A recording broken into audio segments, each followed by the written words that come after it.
ಬೆಂಕಿ ಬಿರುಗಾಳಿ ಚಾನಲ್ಗೆ ತಮ್ಮೆಲ್ಲರಿಗೂ ಸ್ವಾಗತ. ಇವತ್ತು ಬೆಳಗಾವಿಯ ಮಾಳಮಾರುತಿ ಪೊಲೀಸ್ ಸ್ಟೇಷನ್ದ PSI ಸಾಹೇಬರಾಗಿರ್ತಕ್ಕಂಥ ಉದಯ್ ಪಾಟೀಲ್ ಸರು ಮತ್ತು ಅವರ ಸಿಬ್ಬಂದಿ ವರ್ಗದವರು ಬಂದು ಮನೆಗಳಿಗೆ ನಾವು ಎಲ್ಲಿಯಾದರೂ ಹೋಗ್ತಿರ್ಬೇಕಾದ್ರೆ ಮನೆಗಳನ್ನು ನಾವು ಅಷ್ಟೇ ಲಾಕ್ ಮಾಡ್ಕೊಂಡು ಹೋಗ್ತಾ ಇರ್ತೀವಲ್ಲ, ಆ ಸಂದರ್ಭದಲ್ಲಿ ಅವರು ಅದರ ಬಗ್ಗೆ ವಹಿಸ್ತಿರತಕ್ಕಂಥ ಕಾಳಜಿಯನ್ನು ಈ ಸಂದರ್ಭದಲ್ಲಿ ನಮ್ಮ ಆಂಜನೇಯ ನಗರದಲ್ಲಿರ್ತಕ್ಕಂಥ ಹಿರಿಯ ನಾಗರಿಕರು ಇಲ್ಲಿ ಸ್ಟೇ ಮಾಡ್ತಿರ್ತಕ್ಕಂಥ ಒಂದು ಸ್ಥಳಕ್ಕೆ ಬಂದು ಖುದ್ದಾಗಿ ಸಾಹೇಬರು ಮತ್ತು ಉದಯ್ ಪಾಟೀಲ್ ಸಾಹೇಬರು ಮತ್ತು ಅವರ ಸಿಬ್ಬಂದಿ ವರ್ಗದವರು ಅತಿ ಒಂದು ಮುತುವರ್ಜಿ ವಹಿಸಿ ಈ ಒಂದು ಬೆಳಗಾವಿಯ ಮಾಳಮಾರುತಿ ಪೊಲೀಸ್ ಸ್ಟೇಷನ್ನಿನ ವ್ಯಾಪ್ತಿಯಲ್ಲಿ ತಮ್ಮ ಒಂದು ಅಮೋಘ ಸೇವೆಯನ್ನು ಸಲ್ಲಿಸಿ ಸಾರ್ವಜನಿಕರ ಪ್ರೀತಿಗೆ ಪಾತ್ರರಾಗಿರ್ತಕ್ಕಂಥ ಈ ಸಂದರ್ಭದಲ್ಲಿ ಹಿರಿಯ ನಾಗರಿಕರು ಹಾಗೂ ಸಾರ್ವಜನಿಕರು ಈ ಸಂದರ್ಭದಲ್ಲಿ ಏನು ಮಾಡಬೇಕು ಅನ್ನುವಂಥದ್ದನ್ನು ಸಾಹೇಬರು ತಿಳಿಸಿಕೊಡ್ತಾರೆ. ಅವರ ಮಾತುಗಳನ್ನು ಕೇಳಿ ಸ್ನೇಹಿತರೆ.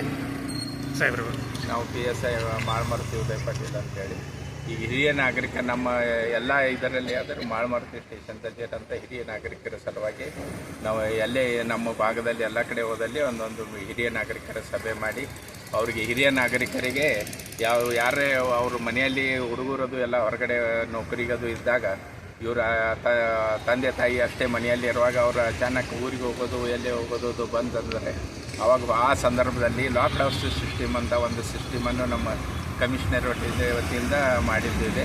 ಆವಾಗ ನೀವು ಲಾಕ್ ಹೌಸ್ ಹೋಗ್ಬೇಕಾದ್ರೆ ಒಂದು ಆ್ಯಪ್ ಇದೆ, ಅದರ ಆ್ಯಪ್ ನಂಬರ್ದಲ್ಲಿ ನೀವು ಎಲ್ಲರೇ ಊರಿಗೆ ಹೋಗ್ಬೇಕಾದ್ರೆ ಆ ಆ್ಯಪದಲ್ಲಿ ನಿಮ್ಮ ಅಡ್ರೆಸ್ಸು, ನಿಮ್ಮ ಮನಿ ಲೊಕೇಶನ್ನು ಇದನ್ನೆಲ್ಲ ನೀವು ಅದರಲ್ಲಿ ಹಾಕಿದರೆ ಅದು ನಾವು ಲಾಕ್ ಹೌಸನ್ನು ಪ್ರತಿ ಮಧ್ಯಾಹ್ನ ಬೀಟದಲ್ಲಿದ್ದವರು ರಾತ್ರಿ ಇದ್ದವರು 3 ಸಲ ನಿಮ್ಮ ಮನೆಯನ್ನು ಚೆಕ್ ಮಾಡ್ತಿರ್ತೀವಿ. ಲಾಕ್ ಹೌಸ್ ಇದ್ದಿದ್ದನ್ನು ಚೆಕ್ ಮಾಡ್ತೀವಿ. ನೀವು ಊರಿಂದ ಬಂದ ತಕ್ಷಣ ಮತ್ತೆ ನೀವು ಅದನ್ನು ಬಂದಿದ್ದೀವಿ ಅಂತ ತಿಳಿಸಿದರೆ ನಮ್ಮ ಪೊಲಿಟಿಷನ್ಗೆ ಅಥವಾ ನಮಗೆ ತಿಳಿಸಿದರೆ ನಾವು ಮತ್ತೆ ಅದನ್ನ ಓಪನ್ ಮಾಡ್ತೀವಿ. ಹೀಗೆ ಮತ್ತೊಂದು ಆಸರೆ ಅಂತ ಒಂದು ಹೊಸ ಯೋಜನೆ ಸರ್ಕಾರದವ್ರು ಮಾಡಿದ್ದಾರೆ. ನಾವು ಪೊಲೀಸರು ಅದನ್ನ ಅನ್ವಯ ಮಾಡ್ತಿದ್ದೀವಿ. ಈಗ ಹುಡುಗರು ತಂದೆ ತಾಯಿ ಇದು ಇಲ್ಲಿ ಮನೆಯಲ್ಲಿ ಅಷ್ಟೇ ಇರ್ತಾರೆ. ಹುಡುಗರು ನೌಕರಿ ಸಲುವಾಗಿ ಹೊರದೇಶಕ್ಕೆ ಹೊರಗಡೆ ಎಲ್ಲ ಕಡೆ ಇದ್ದರೂ ಅಂಥವ್ರಿಗೆ ಆಸರೆ ಅಂಥೇಳಿ ನಾವು ಒಂದು ಸ್ಕೀಮ್ ಹೊಸದು ಮಾಡಿದ್ದೀವಿ. ಆ ಸ್ಕೀಮ್ದಲ್ಲಿ ನಾವು ಪೊಲೀಸ್ ಬೀಟದವರು ಬಂದು ನಿಮ್ಮ ಮನೆಗೆ ಬಂದು ಭೇಟಿಯಾಗಿ ನಿಮ್ಮ ಜೊತೆಗೆ ಫೋಟೋ ತೆಗೆದುಕೊಂಡು ನೀವು ಇಂಥವ್ರು ಆಸರೆ ಇದ್ರ ಸಲಲ್ಲಿ ಒಬ್ಬರೇ ಇರುತ್ತಾರೆ ಮನೆಯಲ್ಲಿ ಅಂಥೇಳಿ ನಾವು ಅದನ್ನೇ ನಮ್ಮ ಆ್ಯಪ್ದಲ್ಲಿ ಡೌನ್ಲೋಡ್ ಮಾಡಿರ್ತೀವಿ. ನಮ್ಮ ಸಿಬ್ಬಂದಿಗಳು ಮೇಲೆ ಚೆಕ್ ಮಾಡ್ತಿರ್ತಾರೆ. ಮತ್ತು ಅದು ಯಾರ ಅಂಥವ್ರು ಇದ್ದರೂ ಅವ್ರಿಗೆ ಏನರೇ ಸಹಾಯ ಬೇಕಾಗಿದ್ರೂ ನಾವು ಅವರಿಗೆ ಇಮಿಡಿಯೇಟಾಗಿ ಪೊಲೀಸರು ಸ್ಪಂದಿಸಿ ಸಹಾಯ ಮಾಡ್ತೇವೆ ಅಂತ. ಧನ್ಯವಾದಗಳು ಸಾಹೇಬ್ರೆ. ಆಮೇಲೆ ಮತ್ತೆ ಯಾರು ಮಾತಾಡ್ತೀರಾ? ಸರ್, ನೀವು ಮಾತಾಡ್ರಿ. ಸರ್, ನೀವು ಡಿಪಾರ್ಟ್ಮೆಂಟ್ ನೀವು ಮಾತಾಡ್ರಿ. ಇವತ್ತಿನ ದಿವಸ ಮಾಳಮಾರುತಿ ಪೊಲೀಸ್ ಠಾಣೆ PSI ಆದ ಉದಯ್ ಪಾಟೀಲ್ ಅವರು ಬಂದು ನಮ್ಮ ಪೊಲೀಸ್ ಇಲಾಖೆಯಲ್ಲಿ ಆಶ್ರಯ ಯೋಜನೆ ಅಂತ ಒಂದು ಯೋಜನೆ ಮಾಡಿದ್ದಾರೆ. ಆ ಯೋಜನೆ ಅಡಿಯಲ್ಲಿ ಅವ್ರಿಗೂ ಕಾರ್ಯನಿರ್ವಹಿಸುತ್ತಿರುವಾಗ ಹಿರಿಯ ನಾಗರಿಕರಿಗೆ ಒಂದು ಸಲಹೆ ಸೂಚನೆ ಕೊಡಲು ಅವರು ಇಲ್ಲಿ ಬಂದಿರುತ್ತಾರೆ. ಅಂದರೆ ಅದರ ಉದ್ದೇಶ ಏನು? ಹಿರಿಯ ನಾಗರಿಕರು ಅವರವ್ರ ಮನೆಗಳಲ್ಲಿ ಅವರ ಮಕ್ಕಳು ಫಾರಿನ್ಕ್ಕಾಗಲಿ, ಬೇರೆ ದೇಶಕ್ಕಾಗಲಿ, ಬೇರೆ ರಾಜ್ಯಕ್ಕಾಗಲಿ ನೌಕರಿಗಾಗಿ ಈ ಥರ ದುಡಿಲಿಕ್ಕೆ ಅವ್ರು ಹೋಗಿರ್ತಾರೆ. ಮನೆಯಲ್ಲಿ ಇವರಿಬ್ಬರೇ ವಯಸ್ಸಿನ ತಂದೆ ತಾಯಿಗಳಿರುವವರಿಗೆ ಅವರು ಕೂಡ ಎಲ್ಲಿಯಾದರೂ ಹೋಗಬೇಕಾದ್ರೆ, ಮನೆ ಬಿಟ್ಟು ಹೊರಗೆ ಹೋಗ್ಬೇಕಾದ್ರೆ ಮನೆಗಳನ್ನು ಕೀಲಿ ಹಾಕ್ಕೊಂಡು ಹೋಗ್ಬೇಕಾಗತ್ತೆ.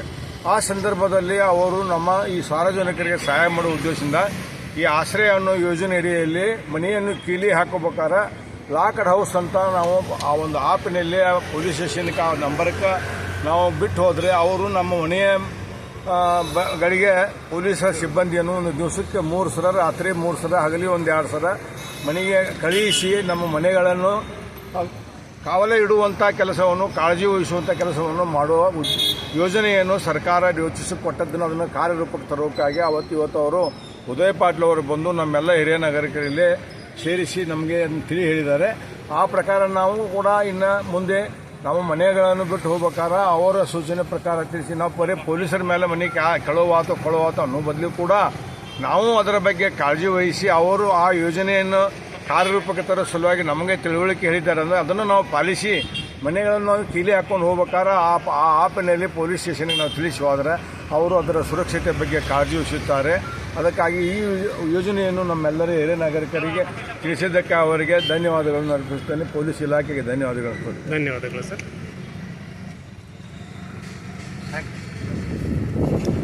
ನೋಡಿರಿ, ಎಷ್ಟೊಂದು ಮುತುವರ್ಜಿ ವಹಿಸಿ ನಮ್ಮ ಪೊಲೀಸ್ ಸ್ಟೇಷನನ್ನು ಉದಯ್ ಪಾಟೀಲ್ ಸಾಹೇಬರು ಜೊತೆಗೆ ಅವರ ಸಿಬ್ಬಂದಿ ವರ್ಗದವರು ಬಂದು ಬೆಳಗಾವಿ ಆಂಜನೇಯ ನಗರ ಹಾಗೂ ಶ್ರೀನಗರ ಮಾಂತೇಶ್ ನಗರ ಹೀಗೆ ಕನಬುರಗಿ ಎಲ್ಲ ಒಂದು ಏರಿಯಾಗಳಿಗೆ ಬಂದು ಪ್ರತಿನಿತ್ಯ ಅವರು ಈ ಒಂದು ಕಾರ್ಯಕ್ರಮದ ಅನುಷ್ಠಾನಕ್ಕೆ ಶ್ರಮ ನೀಡಿ ಕಾರ್ಯರೂಪಕ್ಕೆ ತರ್ತಾ ಇರ್ತಕ್ಕಂಥ ಒಂದು ಕಾರ್ಯ ನಿಜಕ್ಕೂ ಕೂಡ ಜನಸ್ನೇಹಿ ಆಗಿರ್ತಕ್ಕಂಥ ಕಾರ್ಯ. ಈ ಕಾರ್ಯ ನಿರಂತರವಾಗಿ ನಡೆಯುವಂತಾಗಲಿ ಹಾಗೂ ನಾವು ಕೂಡ ಸಾರ್ವಜನಿಕರು ಕೂಡ ಹಿರಿಯ ನಾಗರಿಕರು ಕೂಡ ಪೊಲೀಸ್ ಇಲಾಖೆಯ ಜೊತೆಗೆ ಸಹಕರಿಸಿ ಅವರ ಒಂದು ಮಾರ್ಗದರ್ಶನದಂತೆ ನಡೆದುಕೊಂಡು ಹೋದರೆ ನಮ್ಮ ಮನೆಗಳು ಕಳವೂ ಆಗೋದಿಲ್ಲ, ನಮ್ಮ ಯಾರಿಗೂ ಕೂಡ ಸಂಕಷ್ಟನೂ ಬರೋದಿಲ್ಲ ಅನ್ನುವಂಥ ಒಂದು ಮಾತನ್ನು ಹೇಳಿ ಇವತ್ತಿನ ಈ ಸಂಚಿಕೆಯನ್ನು ಇಲ್ಲಿಗೆ ಮುಗಿಸುವುದಕ್ಕಿಂತ ಪೂರ್ವದಲ್ಲಿ ಬೆಂಕಿ ಬಿರುಗಾಳಿ ಇದು ನಿಮ್ಮೆಲ್ಲರ ಚಾನಲ್ಲು, ಸಮಸ್ತ ಕನ್ನಡಿಗರ ಚಾನಲ್ಲು. ಈ ಬೆಂಕಿ ಬಿರುಗಾಳಿ ಚಾನಲ್ಗೆ ಸಬ್ಸ್ಕ್ರೈಬ್ ಮಾಡದೇ ಇರತಕ್ಕಂಥ ಪ್ರತಿಯೊಬ್ಬರು ಕೂಡ ಸಬ್ಸ್ಕ್ರೈಬ್ ಮಾಡಿರಿ, ಶೇರ್ ಮಾಡಿರಿ, ಲೈಕ್ ಮಾಡಿರಿ, ಕಮೆಂಟನ್ನು ಕೂಡ ನನ್ನ ಜೊತೆಗೆ ಹಂಚಿಕೊಳ್ಳ್ರಿ. ಜೊತೆಗೆ ಈ ಒಂದು ಸಂಚಿಕೆಯನ್ನು ಪ್ರತಿಯೊಂದು ಮನೆಗೂ ಪ್ರತಿಯೊಬ್ಬ ನಾಗರಿಕರಿಗೂ ಕೂಡ ತಲುಪಿಸ್ರಿ ಅನ್ನುವಂಥ ಒಂದು ಕಳಕಳಿಯ ವಿನಂತಿಯೊಂದಿಗೆ ಇವತ್ತಿನ ಸಂಚಿಕೆಯನ್ನು ಇಲ್ಲಿಗೆ ಮುಗಿಸಿ ನಾಳಿನ ಸಂಚಿಕೆಯೊಂದಿಗೆ ತಮ್ಮ ಜೊತೆಗೆ ಹಾಜರಾಗ್ತೀನಿ. ಅಲ್ಲಿವರೆಗೂ ನನ್ನ ನಮಸ್ಕಾರ.